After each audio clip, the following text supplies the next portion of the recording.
Welcome back. While you've worked hard and done well in your matric exams, now it's time to study further, right? But one look at the schedule of fees is enough to spend your head or make your actual head spin.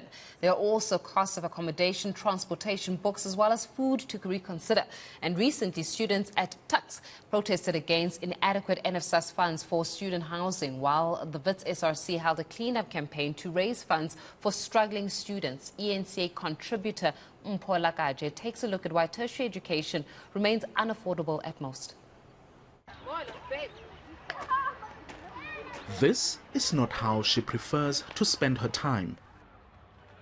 But in the absence of money, Palisa Dichaba has to find things to do to kill time while her friends stretch their intellectual muscles in university. She aced her matric with a bachelor's degree pass and a distinction back in 2019 with the intention of studying journalism. I'm already visualizing myself, the campus. I'm already visualizing new friends, going through like this whole school journey and the tertiary journey with. So yeah, that was pretty much the first thing on my mind. A Johannesburg University had no issue accepting the 22-year-old, considering her impressive grades. She even secured NSFAS funding. But there was one problem. The school that I registered at bad a registration fee, which is about 4,000 rand. And I didn't really have that at the time. And also at the same time, my mother's not working and she was the only person that I was depending on. Failing to come up with a registration fee, everything fell apart. I didn't really know who should I direct the anger to NSFAS, to myself, or to my parents, you know, for not being able to pay the fees for me, but I was just so disappointed and so angered.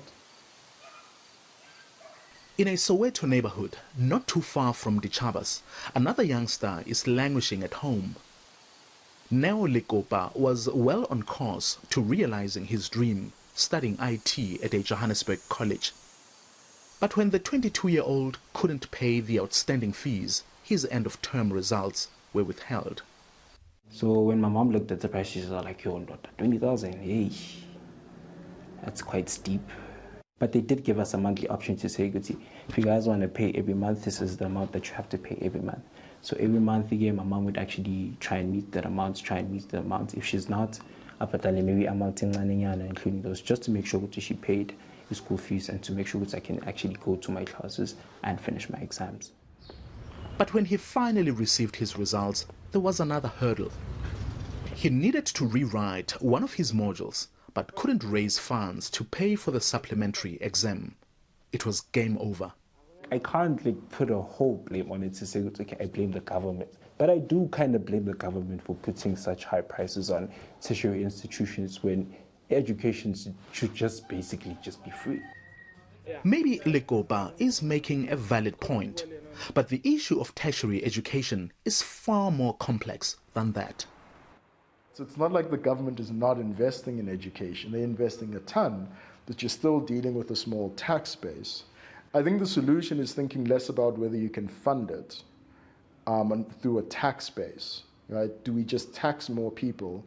And then you remember the fact that in our country, the quickest way to get someone out of poverty is to get a university degree.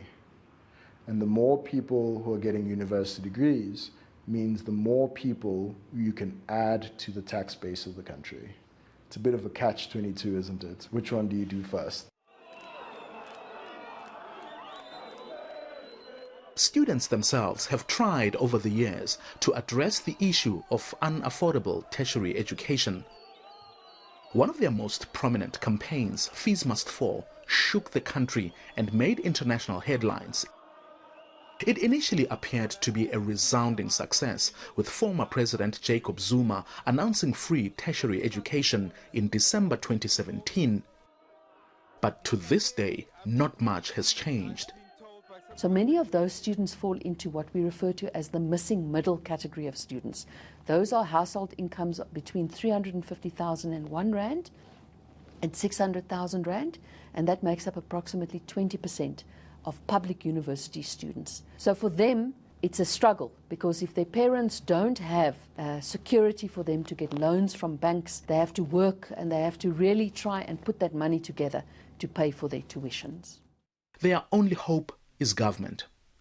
We are looking into possibilities of regulating fees, at university level. And I think the most important intervention is to compare the cost of a degree at one university and compare that with another and look at whether we cannot average out the cost of each of the degrees. So those are some of the things that we're putting in place. But until these measures produce tangible results, youngsters like Palesa Dichaba and Neo Lekopa will remain a statistic, a generation of kids with wasted potential. Mpho Lakaje, Soweto.